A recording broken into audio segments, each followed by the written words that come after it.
मारण क्रिया इतनी ज्यादा खतरनाक होती है कि जहां पे आपकी सोच खत्म होती होगी ना, वहां से इसका खौफ, इसका कहर शुरू होता है। ब्लडी सत्य के आज के इस एपिसोड में मैं आप सभी लोगों के सामने एक परिवार के साथ इसी मारण क्रिया की वजह से घटी हुई ऐसी खतरनाक घटना की कहानी लेकर आ गया हूं। ये सुनकर आप लोगों का दिल दहल जाएगा। इस कहानी के अंत तक बने रहना, क्योंकि आज के इस वीडियो में आप लोग जानेंगे ये कौन सी क्रिया, कौन सा मंत्र, कौन सी साधना होती है भाई, जो पल भर में ऐसे करके किसी के भी पूरे खानदान को खत्म कर सकती है। दरअसल ये घटना आज से कुछ साल पहले दिल्ली में रहने वाले एक साधारण से परिवार के साथ घटी थी। इस परिवार में 3 लोग रहा करते थे। एक छोटी सी लड़की सीमा नाम की 7 साल की और उसके माता पिता। इसके दादा दादी भी थे। उत्तर प्रदेश के एक छोटे से गांव में रहा करते थे और जहां पर दिल्ली में इनका घर था, वहां से इनका जो रियल होम टाउन था, मतलब ये बच्ची के दादा दादी का घर, उसकी दूरी यही कोई 7-8 घंटे के आसपास की थी बाय रोड।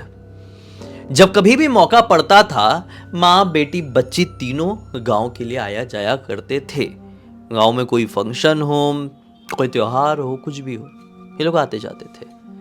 अब एक बार की बात है, नवदुर्गा का समय चल रहा था। अष्टमी नवमी की पूजा की जाने वाली थी गांव में, और ये लोग हमेशा अष्टमी नवमी की पूजा में जाते ही थे। इस बार भी बच्ची के दादा दादी ने बोले कि बच्चे तुम लोग आ जाओ, हम लोग अष्टमी नवमी की पूजा कर रहे हैं और इस बार थोड़ी ग्रैंड कर रहे हैं, अच्छे से कर रहे हैं, क्योंकि अब उम्र ज़्यादा हो चुकी है, पता नहीं कल को क्या होगा क्या नहीं। हम कुछ दिल से करना चाहते हैं, अच्छा बड़ा भंडारा वगैरह रखेंगे घर पे। ये लोग माता रानी के बहुत बड़े भक्त थे, खैर वो तो अलग बात है। लेकिन हुआ ऐसा कि सीमा के पापा ने समय नहीं निकाल पाए। पहले तो बोल दिया अपने पिताजी को कि हाँ हाँ हम लोग आएंगे, आप लोग टेंशन मत लो, हम लोग ही सारा काम कराएंगे। लेकिन इनको काम ऐसा पड़ गया दिल्ली में, इनका कुछ बिजनेस का ऐसा काम पड़ गया कि ये वहाँ पर अष्टमी नवमी में जा ही नहीं पाए। बोले कि पिताजी आप ही करवा लो यार, अब ऐसा ऐसा काम पड़ गया, नौकरी भी नहीं छोड़ सकता। लेकिन हाँ, जैसे ही नवरात्रि खत्म हो जाती है, पूरे 1 हफ्ते के लिए अपने परिवार के साथ आऊँगा, टेंशन मत लेना, फिर अपन मिलजुल के कहीं घूमने के लिए चलेंगे। इनके पिताजी ने गांव में जो थे बोले कि ठीक है बेटा, तुम लोग अपना काम वाम निपटा लो।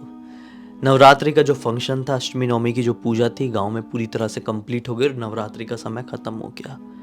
यहाँ पर सीमा के माता पिता अब तैयार हुए गांव जाने के लिए। अपनी गाड़ी स्टार्ट करके शाम को 7 बजे के आसपास ये लोग अपने घर से निकल गए। अब हुआ यूं, 7 बजे के आसपास निकले तो सही कि 8:30 पौने 9 बजे के आसपास जब दिल्ली की सीमा छोड़ चुके थे, ये लोग हाईवे में थे। सीमा बच्ची ने बोली कि पापा पापा भूख लगी है, कुछ खाना है, खाना खा लेते हैं।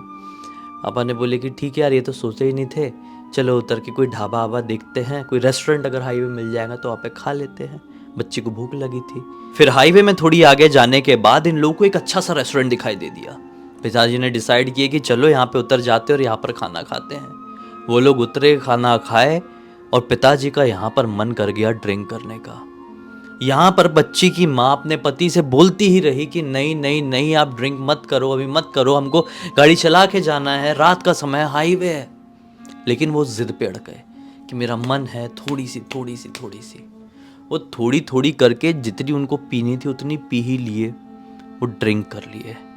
अब उनको देखकर नहीं लग पा रहा था कि वो गाड़ी चला पाएंगे, और ना ही उन्हें चलाना चाहिए था। लेकिन वो गाड़ी चलाना शुरू कर दिए। मम्मी टेंशन में थी, लेकिन वो गाड़ी चला रहे थे तो थोड़ी ठीक ही लगी। खाना वाना हो गया था तो मम्मी, जो कि पीछे बैठी हुई थी अपनी बच्ची के साथ, उनको नींद आने लगी। वो सो गई, बच्ची भी सो गई। गाड़ी चली जा रही है, पिताजी नशे में है। थोड़ी आगे जाने के बाद एक धड़ाम करके आवाज। उस धड़ाम की आवाज के बाद इन लोगों की नींद खुली, माँ और बच्ची की। और ये जो पिताजी हैं वो बिल्कुल हक्के बक्के रह गए, स्टीयरिंग छोड़ के ऐसा बैठे हुए हैं। इन लोगों ने बाहर की तरफ देखे तो क्या पाए कि गाड़ी से एक बूढ़ा आदमी कुचल गया है। साइड में पड़ी हुई एक बूढ़ी औरत शायद अपने पति को देखकर जोर जोर से रो रही है। उनके पास एक छोटी सी बच्ची थी, यही कोई 4 साल के, 3 या 4 साल के आसपास की। वो और साइड में पड़ी हुई है, उसको भी चोट लगी है और वो भी रो रही है। तुरंत ही जैसे ये सीमा की मम्मी ने देखी, सीमा ने देखी, उनके पापा ने देखे, उतर गए गाड़ी से देखने के लिए कि क्या हो गया, ठीक है कि नहीं सब। लेकिन उतने में वो बुढ़िया औरत जो थी वो अपनी चोट वोट सब भुला के सीमा के पापा के ऊपर ऐसा झपट्टा मारी है, बाल वाल खींचने लगी, शर्ट फट पकड़ के फाड़ने लगी। और लिटरली उस बूढ़ी औरत के हाथ में उनके ढेर सारे बाल आ गए, शर्ट की 2-3 बटन टूट गई, वो भी उनके हाथ में चली गई। इन्होंने उस बुढ़िया औरत को समझाने की बहुत कोशिश की है कि शांत हो जाओ, हम आपको पैसे दे देते, शांत हो जाओ। लेकिन वो बुढ़िया औरत नहीं मानी और कहती है कि जिस तरह से आज तुम लोगों की वजह से मेरे बुढ़ापे का सहारा छिन गया, मेरा पति ऐसा कुचल के खत्म हो गया, देख लेना एक दिन ऐसा भी आएगा कि तुम्हारी बुढ़ापे में मदद करने वाली ये तुम्हारी औलाद तुम्हारे पास नहीं होगी, वो भी ऐसे ही तड़प तड़प के मर चुकी होगी, और वो भी तुम्हारी आंखों के सामने, और तुम चाहकर भी कुछ नहीं कर पाओगे। ऐसा बोल के बहुत जोर से चिल्लाई है। और लिटरली उस बूढ़ी औरत की आवाज उस अंधेरे सुनसान जंगल में इतनी ज्यादा खौफनाक लगी थी कि हम सिर्फ इमेजिन ही कर सकते हैं। वो बूढ़ी औरत चिल्लाकर वहीं पर बेहोश हो गई। भागते हुए सीमा के पिताजी, जिनका अब नशा पूरा उतर चुका था, देखे ड्रिंक एंड ड्राइव करने का नतीजा, वो भागते हुए उस बूढ़ी औरत के शरीर को जैसे हाथ लगाए हैं, बर्फ की तरह ठंडा, नब्ज बंद हो चुकी है, दिल की धड़कनें बंद हो चुकी है। ये बोले कि ये औरत भी नहीं बची, ये सदमा बर्दाश्त नहीं कर पाई है, बच्ची को उठाओ और अस्पताल के लिए ले चलो। ऐसा बोल के जैसी ही सीमा की मम्मी उस बच्ची की तरफ बढ़ी है और ये भी उस बूढ़ी औरत के पास से उठी है कि घाट से ऐसा हाथ पकड़ी उस बूढ़ी औरत ने। इनको समझ में नहीं आ रहा था, जब किसी की मृत्यु हो चुकी है वो इतनी ताकत से कैसे किसी का हाथ पकड़ सकती है। वो घबरा गए, उसका हाथ छुड़ाने लगे। ये हट्टे कट्टे आदमी और वो बहुत बूढ़ी औरत, लेकिन फिर भी मरने के बाद भी ऐसी कौन सी पकड़ जो कि ढीली हो ही नहीं पा रही है। बहुत छुड़ाए। सीमा की मम्मी भी आई, छुड़ाने की कोशिश करी, छोटी सी सीमा भी आई, छुड़ाने की कोशिश करी, नहीं छूटी। फिर फाइनली साइड में कुछ लकड़ी जैसा था, उसको घुसा के हाथ को छुड़ाया गया। उसके बाद क्या था, ये लोग भागकर अपनी गाड़ी में बैठे और तुरंत ही एक हॉस्पिटल में पहुंच गए। अपने गांव वाले जहाँ पर वो जा रहे थे उसी गांव में हॉस्पिटल था, क्योंकि बच्ची को इतनी ज़्यादा भी चोट नहीं लगी थी कि उसको बड़े हॉस्पिटल में ले जाना पड़े। वो एक छोटे हॉस्पिटल में ले गए, और ये बड़े हॉस्पिटल में इसलिए भी नहीं ले गए थे क्योंकि फिर केस बन जाता ड्रिंक एंड ड्राइव वाला। उस बच्ची का इलाज विलाज हुआ और फाइनली ये डिसाइड किए कि कुछ पता नहीं है इस बच्ची के बारे में, अब हम पाल लेते हैं। बहुत गरीब बच्ची दिखाई दे रही है वैसे भी। इन लोगों ने तुरंत फैसला लिया, बोले कि इसको शालिनी पुकारेंगे और बस अपने माता पिता को इन्फॉर्म कर देते हैं। सीमा के पापा ने बोले मतलब माता पिता को इन्फॉर्म कर देते हैं। जब सीमा के दादा दादी को ये बात पता चली तो उन लोगों को भी बड़ा दुख हुआ कि ये क्या हो गया तुम लोगों से, लेकिन चलो कोई बात नहीं, जो हो गया सो हो गया, किसी को भी ये मत बताना, शांत रहना। बोले ठीक है शांत रहेंगे। फिर क्या था, ये अब तक शाम का वक्त हो चुका था ये सारी चीज़ों की भागदौड़ में। अब रात का वक्त आया और दादा दादी के घर पे ही ये लोग गांव में आ चुके थे। अब गांव में ही अपने वो शालिनी बच्ची भी, और दादा दादी का घर बड़ा है गांव के हिसाब से, एक फ्लोर और सेकंड फ्लोर भी है, मतलब ग्राउंड फ्लोर और फर्स्ट फ्लोर भी है। ग्राउंड फ्लोर में सारे बड़े लोग रहते हैं और फर्स्ट फ्लोर वाले में जो भी बच्चे आते हैं उन लोगों का कमरा रहता है। तो अब बहुत ज़्यादा थकी हुई थी सीमा बच्ची, जो 7 साल की थी, इनकी खुद की बेटी, और बहुत ज़्यादा डरी भी हुई थी। और वो छोटी बच्ची तो और भी ज़्यादा डरी हुई थी कि मैं कहाँ पर आ गई और ये लोग कौन है, मेरे दादा दादी या जो भी थे वो कहाँ गए। उसको कुछ भी आइडिया नहीं था। अब रात का वक्त हो गया और सारे लोग सो चुके अपने अपने कमरे में, सबका अपना अपना कमरा और बच्चों का भी अपना अलग कमरा। सीमा के कमरे में ही ये छोटी बच्ची शालिनी सोई हुई है, एक ही बेड में, दोनों आजू बाजू। रात के पता नहीं कितने बज रहे होंगे, सब गहरी नींद में थे कि अचानक से ये सीमा को एक झटका महसूस हुआ, और वो झटके के बाद जैसे इसने अपनी आंख खोली, इसका कोई बड़ा खतरनाक तरीके से गला दबा रहा है। इसने अपनी आंख खोल के देखी तो सामने एक बूढ़ा आदमी है। दरवाजा खोलकर एक बूढ़ी औरत भी आई और वो भी इसका गला दबाने लगी। ये बच्चे झटपटाने लगी, अपने आप को बचाने की कोशिश करने लगी, लेकिन ये अपने आप को बचा नहीं पाई। जब इसकी सांसें रुकने वाली थी, इसने वो हाथ छुड़ाई और जोर से चीखी। इसके कमरे में इसके मम्मी और पापा भाग के आए। इसने अपने मम्मी पापा को पूरी बात बताई कि मम्मी पापा मेरे साथ ऐसा ऐसा हो गया है। मम्मी पापा तुरंत क्या बोलते हैं, तेरा वहम है, वो बूढ़ा बूढ़ी तो वहीं पर मर चुके थे, ऐसा कुछ भी नहीं है। तो एक काम कर, तू सो जा और इस बात के बारे में बिल्कुल भी दूसरी बार मत सोचना। अगला दिन निकला और ये दिन पूरा टेंशन में कटा। फिर अगली रात आई, फिर से सब लोगों की नींद लग चुकी है। रात के वक्त सीमा, शालिनी, बच्ची एक ही कमरे में सो रहे हैं। आज रात में फिर से इसकी पता नहीं कितने बज रहे होंगे, ये तो नहीं मालूम, लेकिन बहुत रात हो चुकी थी। ये बच्ची की मतलब सीमा की नींद खुली, इनकी जो खुद की बेटी उसकी नींद खुली, और जैसे ही वो आँख खोलती तो क्या पाती है कि उसके कमरे में वही बूढ़ा बूढ़ी लटक रहे हैं। और जैसे इनको देखकर ये भागने की कोशिश करी अपने कमरे से कि इसके बाल किसी ने ऐसा पकड़ा और झटके से फट से नीचे पटका है और लिटरली इसका खून आया यहाँ से। फिर चिल्लाई, भागते हुए मम्मी पापा है।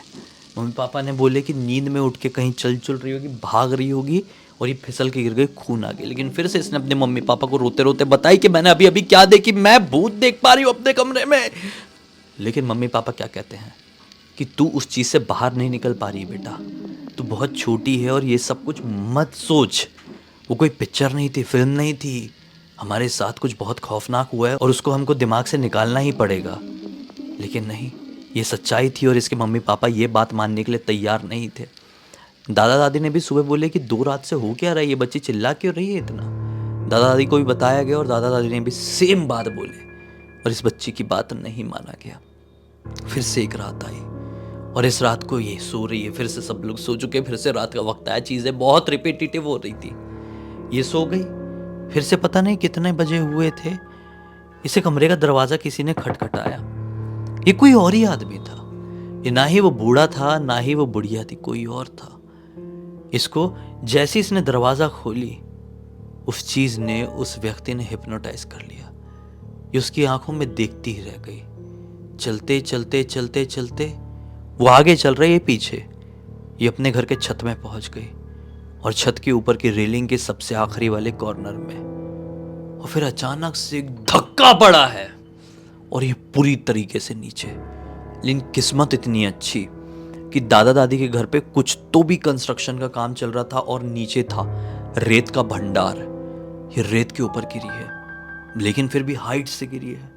चोट तो लगी, फिर से चीखी, फिर घर वाले आए, बोले क्या हो गया, ये तो बहुत बड़ी चीज़ हो गई। किस्मत इतनी अच्छी थी कि इतना सा भी इधर गिरती तो रेत नहीं होती और इसका खेल खत्म था।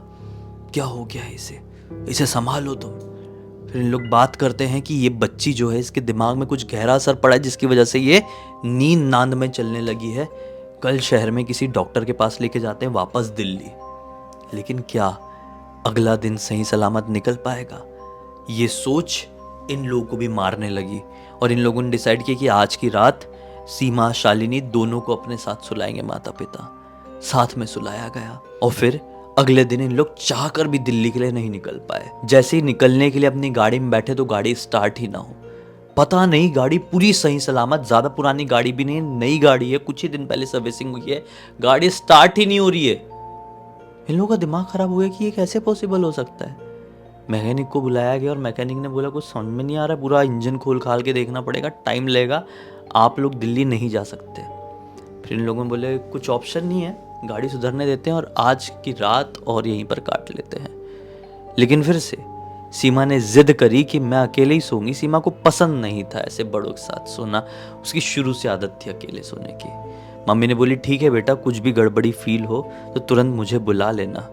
और डॉक्टर के पास ये लोग गए ही थे ना, डॉक्टर के पास नहीं जाएंगे तो ऐसा हो नहीं सकता। डॉक्टर ने दवाई भी दिया था, लेकिन रात में ये दवाई नहीं खा पाई बच्ची, मतलब मम्मी दवाई देना भूल गई और बच्ची खाना खा के अपने कमरे में सोने के लिए चली गई। और शालिनी तो पहले ही जल्दी सो जाती थी, छोटी बच्ची थी ना। फिर रात में मम्मी को याद आया, मम्मी भी जब सोने के लिए चली गई 12:30-1 बजे, अरे अरे अरे अरे मेरी बेटी को तो आज रात में दवाई दे ही नहीं पाई, मैं कैसी लापरवाह टाइप की माँ हो गई हूँ यार। वो दवाई लेके जैसे ही अपनी बच्ची के कमरे में पहुंची, दरवाजा खोलिए, सामने क्या पाती है, 2 खाली चेयर उस कमरे में रखी रहती थी। वो खाली नहीं है, उसमें कोई बैठा हुआ है, एक आदमी और एक औरत, दोनों बूढ़े हैं। और इस औरत का जो हुलिया है शक्ल का, वो काफ़ी ज़्यादा उस औरत से मिल रहा है जिसका पति पिछली रात को ऐसा ठुक गया था हमारी गाड़ी से, मतलब 2-3 रात पहले। इनका दिमाग ख़राब हो गया ये चिल्ला के भागिए, बच्चों उठो भागो यहाँ से। अब इनके चिल्लाने की वजह से सब लोगों ने सीरियस लिया। मतलब सीमा के दादा दादी, सीमा के पापा, सब लोग समझे कि मैटर कुछ सीरियस है। और इन्होंने भी बोली कि हमारी बच्ची गलत नहीं थी, हमारी बच्ची को कुछ कुछ कुछ कुछ दिखाई दे रहा था, वो मुझे भी दिखाई दिया है। तुरंत ही दादाजी बोलते हैं, एक काम करते हैं, मैं एक प्रसिद्ध पुजारी को जानता हूँ अपने गांव के, बहुत अच्छे पहचान वाले, दोस्ती यारी जैसी हमारी, उनको मैं बुलाता हूँ, किसी को पता ना चले ये बोलकर। वो आए और वो आके अपना यहाँ पे पूजा ध्यान में बैठे हैं और बोल दिए कि इस बच्ची के ऊपर किसी ने मारण क्रिया किया है। तो ये सब घबरा गए कि मारण क्रिया क्या होती है पंडित जी। पंडित जी ने बताया कि एक ऐसी साधना होती है जो अघोर साधना में सबसे खतरनाक लेवल पे होती है, और मारण क्रिया का उपयोग तभी किया जाता है जब किसी की जान लेना हो। मतलब अगर किसी ने ये साधना को साधा हुआ है, मतलब कोई साधक उस लेवल का है और किसी के ऊपर उसने मारण क्रिया मंत्र या तंत्र डाल दिया, तो फिर सामने वाले को इस दुनिया की कोई ताकत नहीं बचा सकती। और इस लड़की के ऊपर किसी ने मारण क्रिया कर दी और वो रियल साधक है। इस बच्ची की मृत्यु निश्चित है, कुछ नहीं हो सकता। हम लौटते हैं, माफ कीजिएगा, इस चीज के बीच में हम नहीं आ पाएंगे। ये लोग तो सब समझ गए कि ये मारण क्रिया किसने किया, सब समझ गए।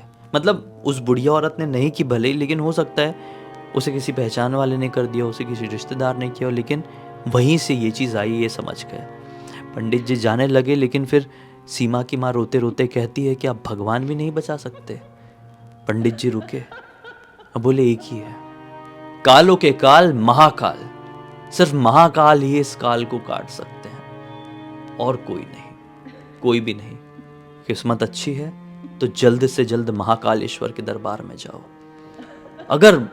अगर इस बच्ची की किस्मत होगी, तुम्हारी भक्ति भाव में शक्ति होगी, तो वो बच जाएगी, वरना कोई नहीं बचा सकता। हर हर महादेव। जितनी जल्दी हो सके निकल जाओ। फुर्ती में इन लोगों ने विदिन आधे घंटे अपनी गाड़ी स्टार्ट किए और उज्जैन के लिए निकल पड़े।